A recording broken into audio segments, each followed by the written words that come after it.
in the back. I miss it now. It was really interesting. Still, I'm not going to get depressed about it. You have to look to the future. To have something like that under your belt can be quite useful. You never know when you might get called upon to repeat the experience. It wasn't in the line of duty. I wasn't a police officer or someone who takes violence in their stride. It was with a harpoon gun, actually.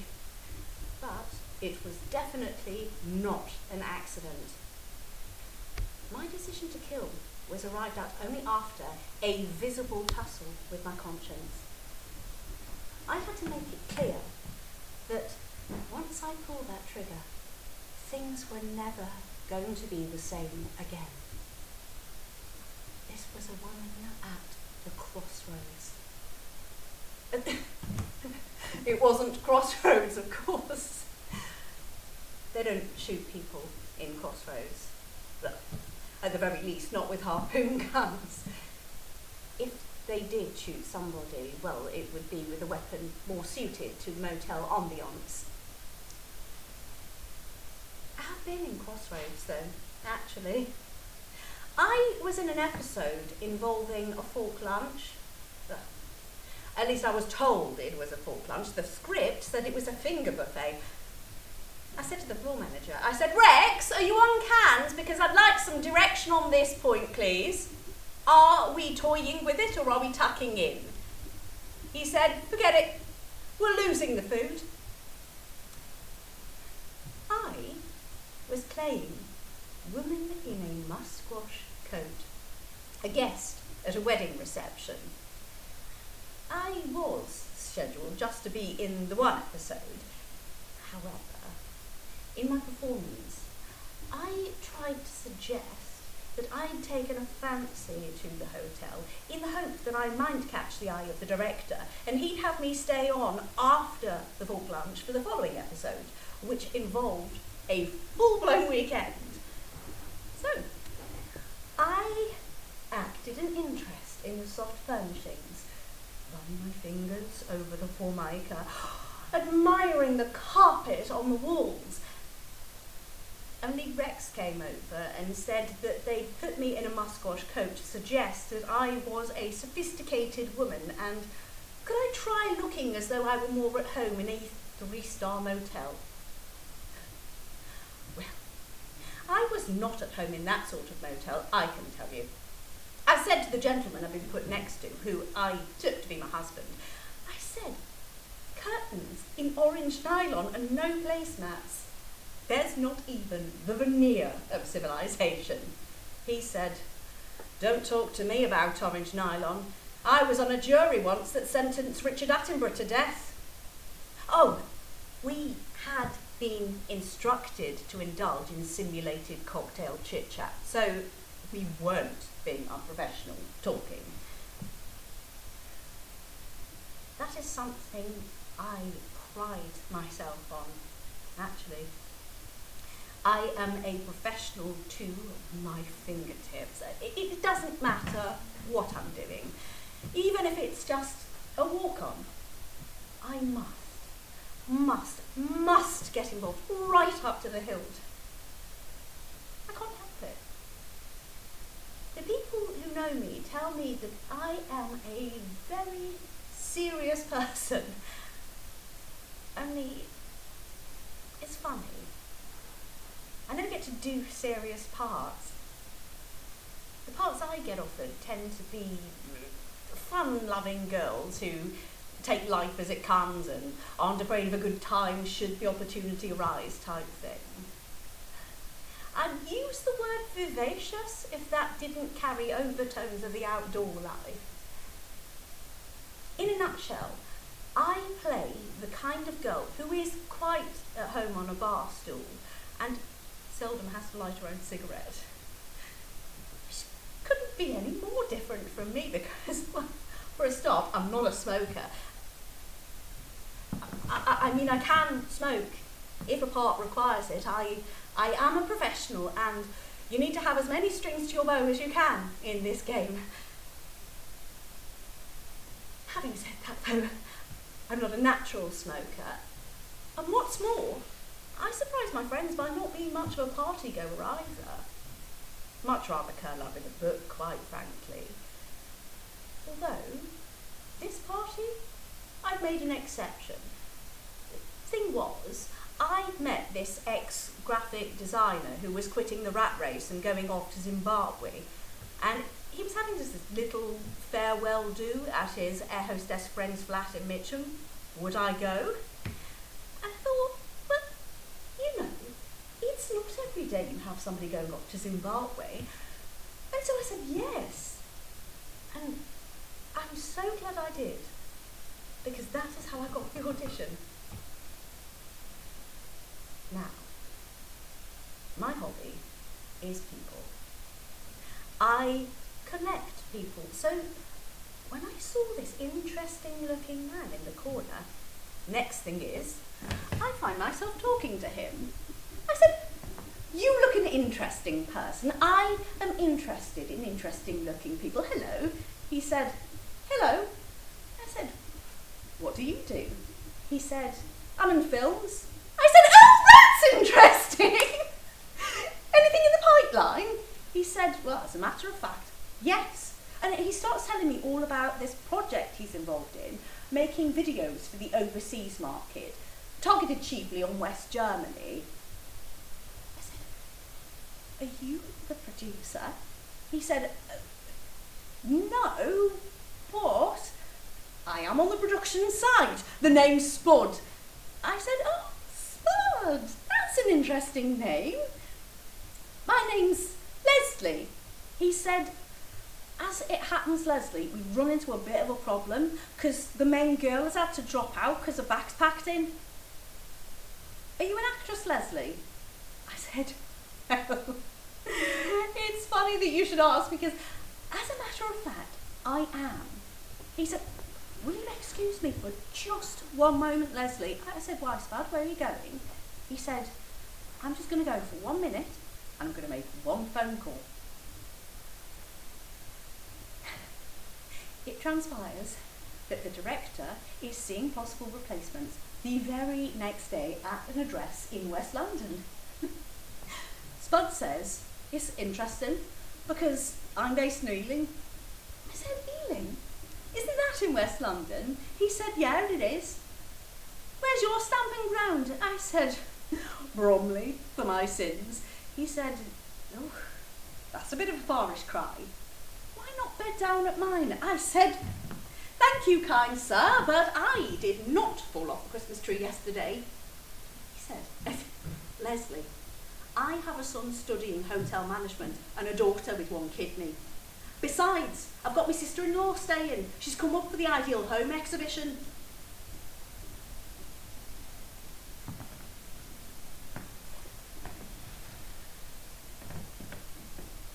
The penny began to drop when I saw the tattoo.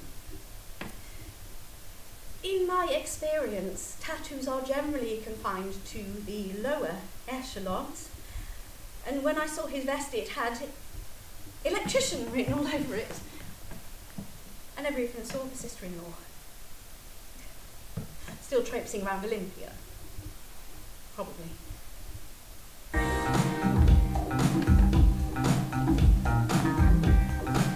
About personality. There's a chapter on it in this book I'm reading. You know, it's by an American. They are the experts where personality is concerned, Americans. They've got it down to a fine art. It makes rather a big deal out of interviews, so I was able to test it out. The director's not very old. Blue suit, tie, loose, sleeves turned back. I put him down as a university type. He says that his name is Simon, which I instantly committed to memory because that is a section in the book. Purpose and use of name. He says, I'm sorry about the crazy time of day. I said, I'm sorry, Simon. He said, well, like 9:30 in the morning. I said, Simon, the day begins when the day begins. you're the director. He said, yes. Well, could you tell me what you've done? I said, well, Simon, where you may have seen me is in Tess, Roman Polanski. I played Chloe. He said, oh, I don't remember her. Is she in the book? I said, book, Simon. This is Tess, Roman Polanski. Chloe is in the one on the back of the farm cart wearing a shawl. That shawl was original 19th century embroidery, all hand done. Do you know Roman, Simon? He said, not personally, no. I said, well, physically, he's very small, but he had a very good working relationship, very open. And he said that that was good because Travis in the film is very open. I said, oh, Travis, that's an interesting name.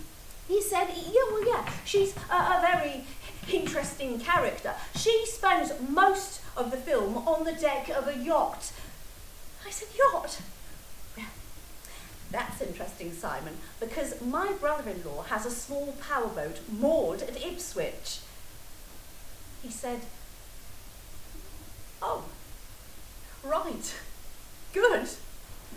I said, yes, small world. He said, in an ideal world, Leslie, I would be happy to sit here all day chatting, but as it is, I am on quite a tight schedule. So even though I know that it is only 9:30 in the morning, could I see you in your bra and panties? I said, well, 9:30 in the morning, 10:30 at night. We are both professionals, Simon, but I said, could we have another bar on, please? Because if we don't, you won't be able to tell my tits from Goosebumps. Well, he had to smile at that. Oh, that is another section in the personality book. Humour, the use of or breaking the ice. When I'd got my things off, he said, well, you have passed the physical. Now for the oral. Do you play chess, Leslie? I said, chess, Simon, the musical. He said, no, the game. I said, oh, as a matter of fact, Simon, I don't. Is that a problem? He said, not if you can water ski. You see, Travis is fundamentally an outdoorsy kind of girl, but we thought it might be fun if we made her an intellectual on the side. I said, well, Simon, whilst I am quite happy to learn both chess and water skiing, can I just make a suggestion? I find generally reading is indicative of a studious temperament, and I am a very convincing reader because it's something I frequently do in real life. I could tell he was impressed, and so I added, and another suggestion that I could make is if you kit Travis out in glasses. Spectacles, Simon. I mean, they're not unbecoming these days, and if you put Travis in glasses and give her a paperback, that says it all. He said, you've been most helpful. I said, the paperback could be. That gives you the very best of every possible world. He said, well, I'm most grateful.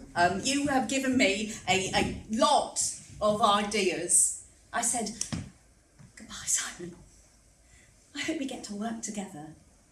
Oh, the drill for saying goodbye is you take the other person's hand, you put your other hand on top of it, clasp warmly whilst looking at them in the eyes, smiling, and then reiterating their name. This lodges you in their mind, apparently. So I did all that. But on the way downstairs, I had another thought. Someone pop back.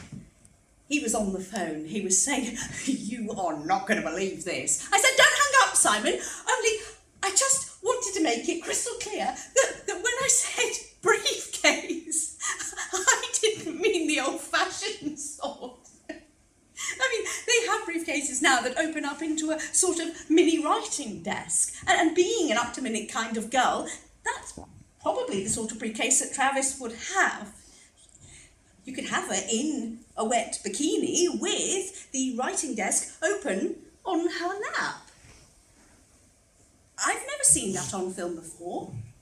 So it's probably some kind of first. Ciao, Simon. Take care. Excellent. I'm surprised they haven't telephoned, actually.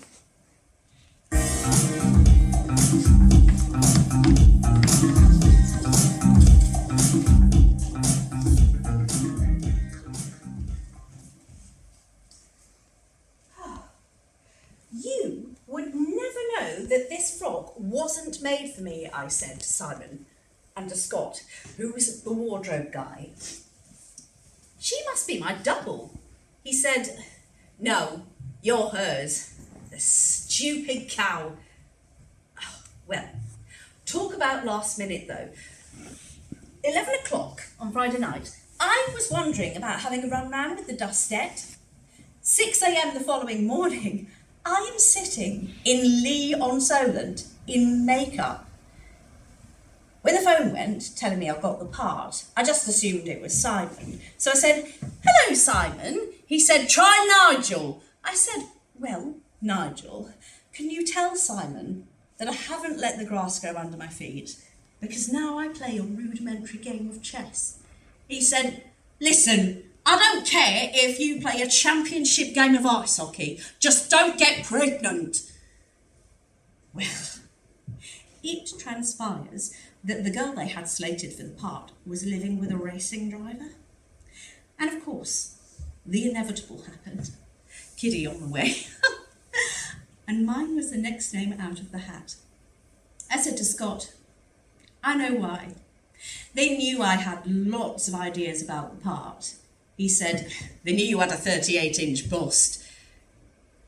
His mother's confined to a wheelchair. He's got a lot on his plate. Anyway, I'm ready. I've been ready since yesterday morning. It took long enough for anyone to come near. I had a bacon sandwich, which Scott fetched for me while I was under the dryer. I said, "Wasn't there a croissant?" He said, "In Lee-on-Solent." Well, on Tess, there are croissants. On Tess, there was filter coffee. There was also some liaison. I wanted to talk to somebody about the part, only Scott said they were out on a motorboat taking silent shots of the coastline. On Tess, you were never sitting waiting around. Roman imagined every eventuality. We were filming in the middle of a forest once, and the toilet provision was immaculate. And they also catered for a calorie-controlled diet. I said to Scott, I said, "I am not used to working like this." He said, "Let's face it, dear, you're not used to working. Why don't you bring your knitting?" I said, "I do not knit, Scott." He said, "Well, file your nails then, pluck an eyebrow. Be like me, do something constructive." He's as thin as a rail, and an accomplished pianist apparently, as well as hair and makeup, in addition to wardrobe. On Tess, we had 3 caravans for makeup alone.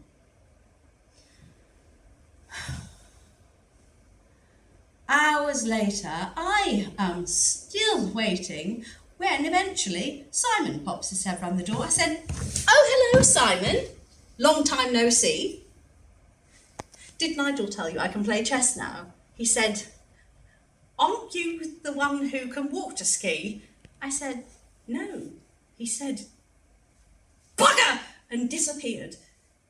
I said to Scott, "Simon's a bit young to be a director." He said, "Director? He couldn't direct you to the end of the street." He just does the running around. I said, who is the director? He said, Gunther. I said, Gunther? That sounds a continental name. He said, yes, German. I said, that's interesting. I've been to Germany once, Dusseldorf. He said, well, you'll have a lot to talk about then. I have a feeling that Scott might be gay. I usually like them, only I think he's one of the ones that's turned bitter.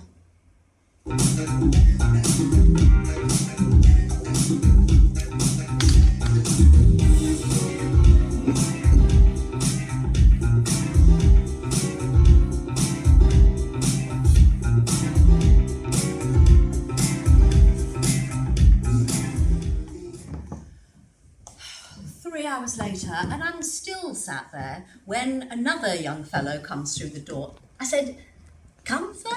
He said, Nigel. I said, Nigel, we spoke on the phone. He said, yeah, we did. I am about to commit suicide. I have just been told that you do not water ski. I said, Nigel, I could learn. I picked up the skateboard in 5 minutes. He said, precious. 5 minutes is what we do not have. You don't, by any chance, have fluent French. I said, I don't, Nigel. Why? He said, well, because they're thinking of making a French. I said, Nigel, how can Travis be French? Travis isn't a French name. He said, the name isn't important. I said, it is to me. It's all I've got to build on. He said he'd get back to me. I said, Nigel, I don't have French, but what I do have is some rudimentary Spanish. The legacy of several non-package holidays to the Costa del Sol. Could Travis be half Spanish? He said to Scott, we won't need someone with fluent French who could water ski.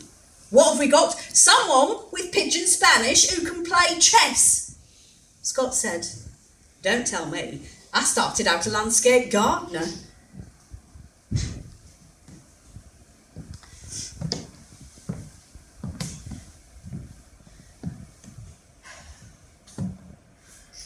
I'm still waiting to be used in the afternoon when they do the water skiing. Some girl from the local sub aqua did it. I saw her when she came into hair and makeup. Apparently she worked part-time at the quayside restaurant where they all went to eat last night. She was pleasant enough, but didn't look a bit like me. I mean, I'm quite petite, whereas she was on the large side, and I am auburn, but she was absolutely, definitely ginger. I didn't say anything at the time, only I thought, well, if she's supposed to be me, they're going to run into big continuity problems. So I thought I'd go in quest of the director and tell him. Only there was no one about on the deck of the yacht, just a man who was dusting the camera. I said, hello. And he told me, don't worry, because the shot had been done POV water ski, so we'd only ever be seeing her elbow. I said, will that work? He said, oh, yes, you know, magic of cinema. He told me, though, that if it was up to him personally, he'd rather see my elbow any day. His name was Terry. What was mine? I said, it is such a relief to meet somebody civil. He said, it's the usual story, Leslie. Art walks in the door and manners go out the window. Hey, why is making a film like being a mushroom? I said, why, Terry? He said, because you're kept in the dark and every so often somebody comes in and throws a bucket of shit over you. He laughed. I said, that's interesting, Terry. Only they don't grow mushrooms like that now. It's all industrialised. He said, you seem a cultured person. What say you? We spend the evening sampling the delights of Lee on Solent.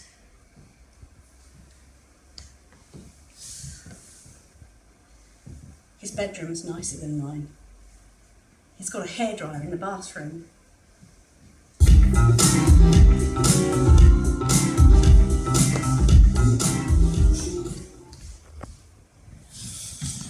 Now, please don't misunderstand me. I've got no objection to taking my top off. But Travis, as I was playing her, was not the kind of girl to take her top off. I said to Nigel, Nigel, credit me with a little experience.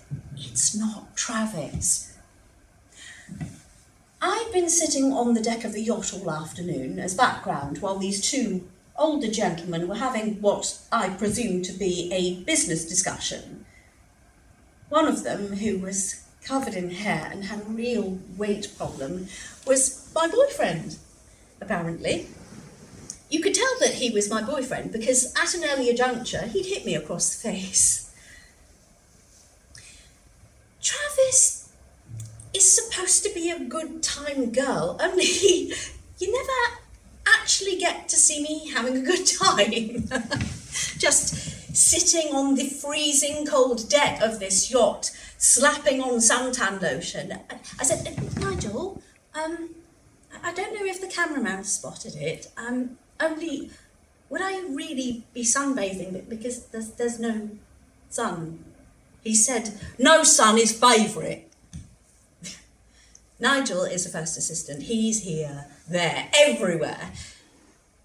Gunther never speaks. He just stands there behind the camera with this little cap on. He's not a patch on Roman. Roman had a smile for everybody. I said, as I was sitting on the deck of the ship, Nigel, can I ask you a question? He said, what? A bit guardedly. I said, am I right in thinking that I am a denizen of the cocktail belt? He said, why? I said, well, because to me that implies a cigarette holder. And I took out a very modest one that I just happened to have brought with me. He went to check with Gunther, and Gunther, well, there was to be no smoking. I said, on grounds of health? Nigel said, no, on grounds of it making continuity a bugger. I had also brought a paperback with me just to make it easier for props, which again seemed to be Scott. Only I'd hardly got it open when Nigel came over and relieved me of it. He said, we'll go in with the suntan lotion. I said, Nigel, I don't think the two are incompatible. I can apply suntan lotion and read a book at the same time. That's what professionalism means. He goes to check with Gunther. He comes back. He says, lose the book, suntan lotion is favourite. I said, Nigel, just one more thing. He said, go on. I said, what is my boyfriend discussing? He said, business. I said, Nigel, am I right in thinking that it's a drugs deal? He said, does it matter? I said, yes, it matters to me. It matters to Travis. It helps my character. He said, what would help your character is if you took off your bikini top. I said, Nigel, I mean, would Travis really do that? We know she plays chess and she also reads. Is Travis really the type to go topless? He said, listen, who do you think you're playing, Emily Bronte? Gunther wants to see your knockers. I didn't even look at him. I just took my top off and applied suntan lotion with as much contempt as I could muster. We did the shot. Nigel comes over, says Gunther liked it, and if I could just give him a whisker more sensuality, it might be worth a close-up. So we do the shot again. Nigel comes back, says that Gunther really likes what I'm giving them, and in the next shot, could I possibly whip off my bikini bottom? I said, trust me, Nigel, Travis wouldn't do that. He goes and checks with Gunther. Gunther agrees with me. The real Travis wouldn't do that, but by displaying herself naked in front of her boyfriend's business associate, she is showing contempt for his whole way of life. I said, Nigel, at last Gunther is giving me something that I can relate to. He said, right, let's shoot it, elbow the bikini bottoms. We wrapped at 6. Oh, that is film parlance for packed up. I said to Nigel, did I give Gunther what he wanted? Is he happy? He said, Gunther is an artist, Leslie. He is never happy. But, as he said this afternoon, at last, now we are cooking on gas. I said, is that good? He said, yeah.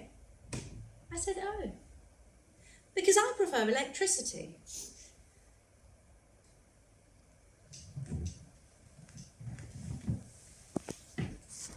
When I got back to the hotel, it wasn't until I had a bath and freshened up that I began to feel her release her hold on me. I was looking forward to spending an evening relaxing with the crew and exchanging anecdotes about the day's filming in the knowledge of a day's work well done. Only when I went downstairs, there was nobody about, just Scott and one of the drivers. I sat at the bar for a little while. There was just one man there. I said, hello, my hobby is people, what do you do? Well, lo and behold, he's on the film too. The animal handler, Kenny. I said, oh, I didn't know there was an animal handler. Turns out, he was in charge of the cat. I said, oh, nobody told me that there was a cat. I love cats. I love dogs too, but I love cats. He said, well, would you care to see her? She's asleep on my bed. Oh, I said, that is very convenient. He said, don't run away with that idea, Leslie. I am wedded to my small charges. So, I go on up, along with the cat for a little bit, whilst Kenny tells me all about the animals he's handled. A zebra once, a seal, an alligator, and umpteen ferrets. He's also got a trout in a tank there. Apparently, they're catching it later on in the film. It's very small, but they were going to film it in close-up, so it looked bigger. I sat on the bed and listened to Kenny talking about animal behaviour. I said, Kenny, this is a sort of evening that I like. Two people just sitting, having a conversation about something interesting.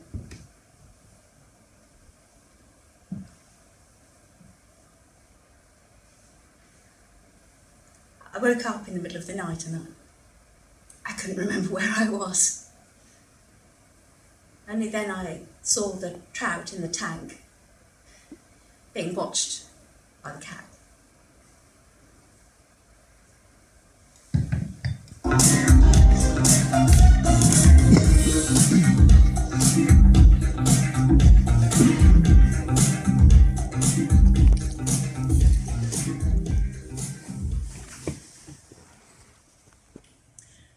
When you finish a shot on a film, you have to wait and see if there's what they call a hair in the gate.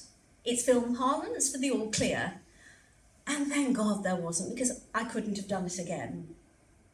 I'd created Travis, and even though it was my lover that got shot, I felt as though it was the part of me that was Travis that had died. My lover's name turned out to be Alfredo. That was my big line. Alfredo!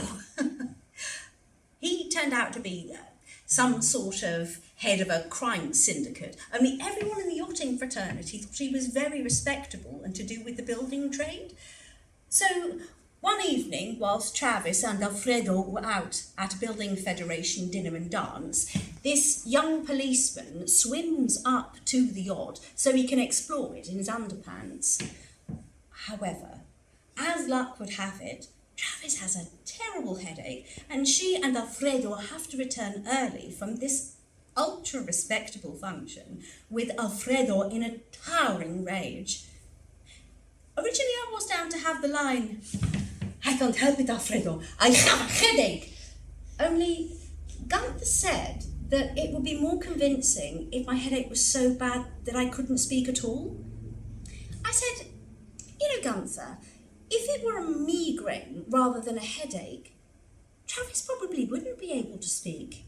He said, "Whatever you say." It's wonderful, that moment when you start to feel the director trust you, and then you can really start to build. Anyway, so Travis and Alfredo come back to their cabin and they find this young policeman hiding behind the sofa in his underpants, and Alfredo pulls out his gun and says, "Ah, how lucky the lovely Travis had a headache. I was cross with her at first, but now my mood has changed.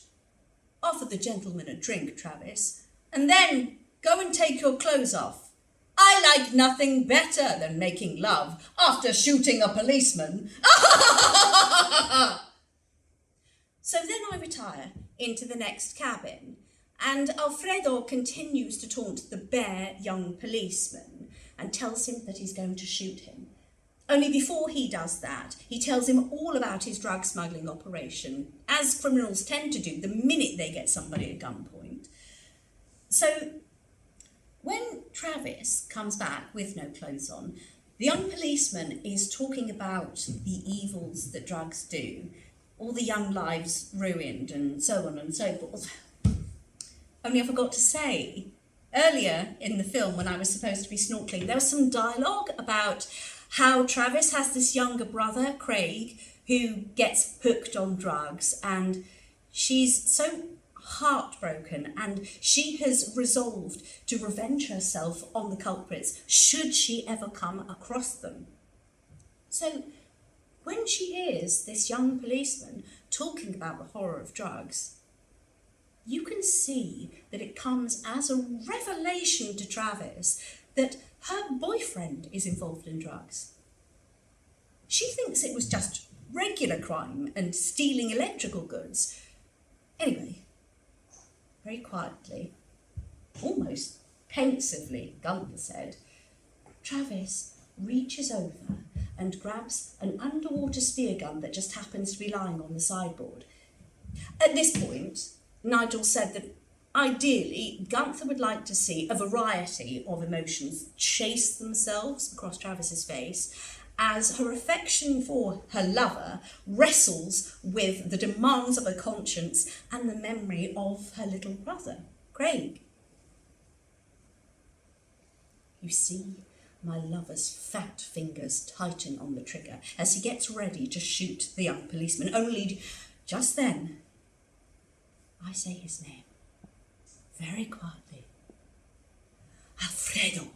He spins, and then Travis fires the harpoon gun, and you see the spear coming out through his back, killing him instantly and ruining his dinner jacket. They then followed this with this big close-up with blood and guts and everything.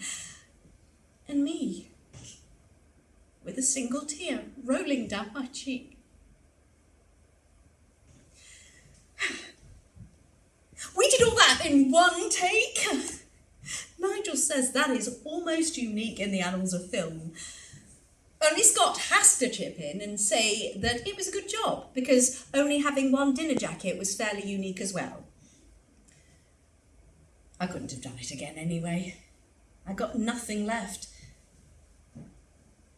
Except a sudden flash of inspiration.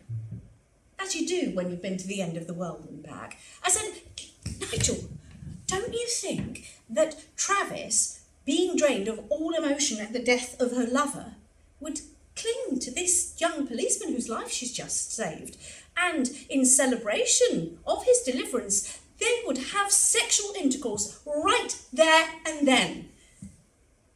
Well, big debate. I mean, Gunther loved it, only the actor playing the young policeman wasn't keen. I think he might have been gay as well. He had a moustache. Eventually, Nigel comes over and says favourite is that the young policeman looks as though he's considering sexual intercourse, and he runs a hand speculatively over Travis's private parts. Only then, pity drives out lust, and instead, he covers her nakedness up with an Oriental-style dressing gown, the property of her dead lover. But even at this late stage, you can tell he's not ruled out the possibility, because as he is fastening up this dressing gown, his fingers linger over Travis's nipples. As Gunther explained to me later, now if there had been any real funny business at this point, well, it would have detracted from the last scene, where the young policeman goes home to his real girlfriend, who cooks him a snack and who's a librarian. And then the final scene is of the two of them making love. And I guess the moral of the story is that it's better to have sexual intercourse with somebody you're in love with, even if they are a bit homely and work at the county library, rather than someone like Travis who's just after a good time. He said to me later, I mean, really, it's like a very moral film. Only the tragedy of it is, people will just not see it. I said, that's interesting, Gunther, because I saw it that way from the start.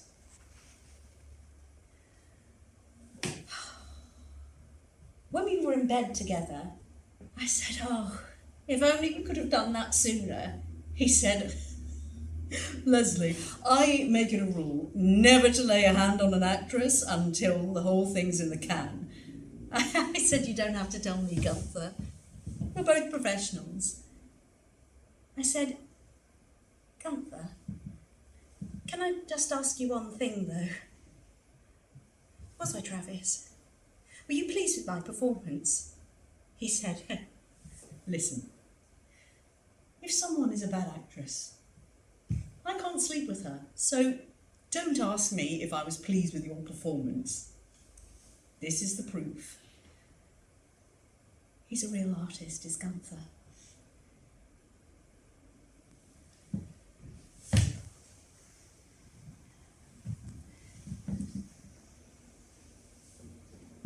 When I woke up in the morning, he'd gone.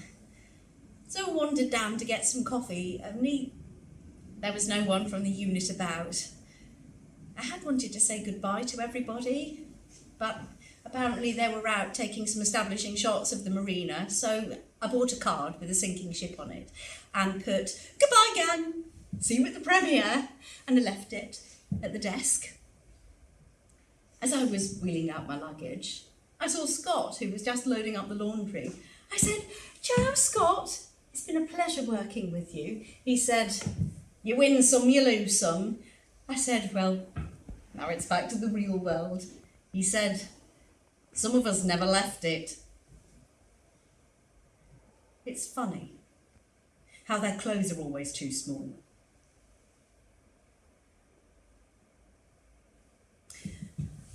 Initially, the film is going to be released in West Germany and then Turkey, possibly. Gunther said it's going to make me quite famous. Well, I suppose that is something that I shall just have to learn to live with. Only, I'm not going to sit around waiting for the telephone to ring. Oh no. No fear. I am going to acquire a new skill. Spoken Italian? It's selling valuable oil paintings, canoeing. You see, the more you have to offer as a person, the better you are as an actress. Acting is really just giving.